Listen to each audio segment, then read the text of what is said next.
आज हम लोग इंडिया के इंटरनल पार्ट का अध्ययन करेंगे, यानी कि भारत की उत्तरी बिंदु से लेकर दक्षिणी बिंदु को मिलाने वाली रेखा की कुल लंबाई 3214 किलोमीटर है। यानी कि देखिए,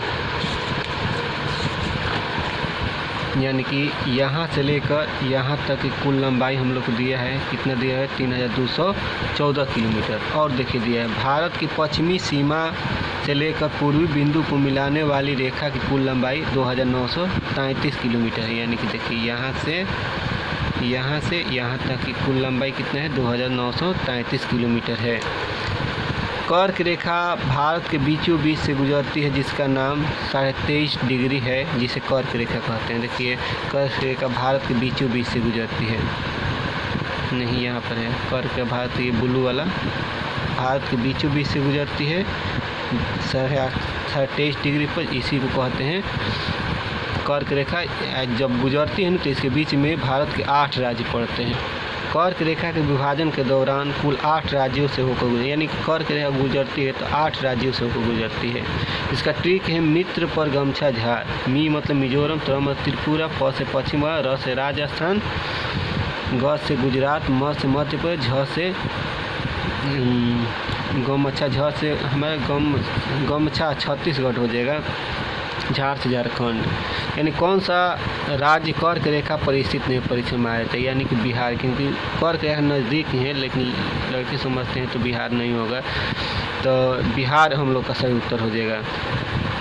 वह कौन सा शहर है जो कर्क रेखा पर स्थित है? झारखंड की जो रांची है वो कर्क रेखा पर स्थित है।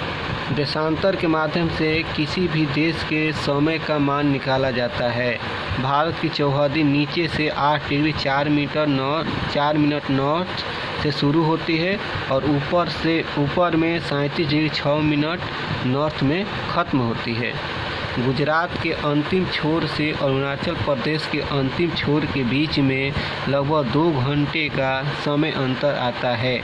इसलिए समय निकालने के लिए 68 डिग्री 7 मिनट या 97 डिग्री 25 मिनट का यूज नहीं किया जाता है, क्योंकि इन दो देशांतरों के बीच लगभग 30 डिग्री का अंतर आता है। भारत के समय निकालने के लिए 68 डिग्री 7 मिनट और 97 डिग्री 25 मिनट को जोड़कर 2 से भाग देते हैं, जिसका मान लगभग 82.1/2 डिग्री आता है। और इस प्रकार 82.5 डिग्री भारत की समय रेखा बताती है। यह 82.5 डिग्री भारत के बीचों बीच से होते हुए उत्तर से दक्षिण की ओर काटती है। देखिए 82.5 डिग्री उत्तर से दक्षिण की ओर ये काटती है। आगे हम लोग देखेंगे भारत की समय रेखा किस शहर से होकर गुजरती है, तो इलाहाबाद, यानी कि अब प्रयागराज नाम हो गया है। जब इलाहाबाद ऑप्शन में नहीं रहे तो दूसरा ऑप्शन नैनी दिया रहता है या मिर्ज़ापुर, तो नैनी भी टिक कर सकते हैं, मिर्ज़ापुर भी। तीनों में से कोई एक दिया रहता है, जो कि तीनों ही सही है, लेकिन इनमें से सबसे ज़्यादातर मिर्ज़ापुर होगी। भारत का मानक समय रेखा ग्रीनविच यानी 5.5 घंटे आगे है और यह कुल 5 राज्यों से होकर गुजरता है। और वे राज्य क्या है? आंध्र प्रदेश, यूपी, मध्य प्रदेश, उड़ीसा और छत्तीसगढ़।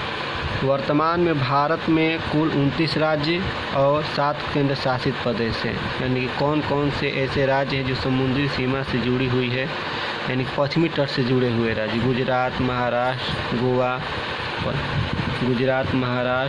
गोवा, कर्नाटक, केरल। पूर्वी तट से जुड़े हुए राज्य है पश्चिम बंगाल, उड़ीसा, आंध्र प्रदेश, तमिलनाडु। मैप में पश्चिम बंगाल, उड़ीसा, आंध्र प्रदेश, तमिलनाडु। किस समुद्र तट की लंबाई सबसे अधिक है? तो गुजरात पहला है। दूसरा में पूछेगा तो आंध्र प्रदेश। क्वेश्चन इस तरह भी पूछा, प्रायद्वीपीय भारत में सबसे लंबी समुद्र तट रेखा वाला राज्य कौन सा है? आंध्र प्रदेश हो जाएगा, सबसे लंबी तट रेखा है। गोवा सबसे छोटा है।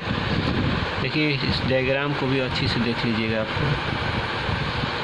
विषुवत रेखा के ऊपर भारत स्थित है। विषुवत रेखा और भारत के दक्षिणी बिंदु के बीच की दूरी 876 किलोमीटर है।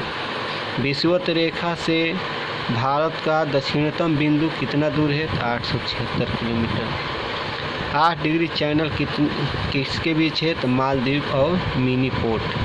सुमात्रा और अंडमान निकोबार द्वीप समूह के बीच में एक जलीय सीमा रेखा बनता है, जिसे ग्रैंड चैनल कहते हैं।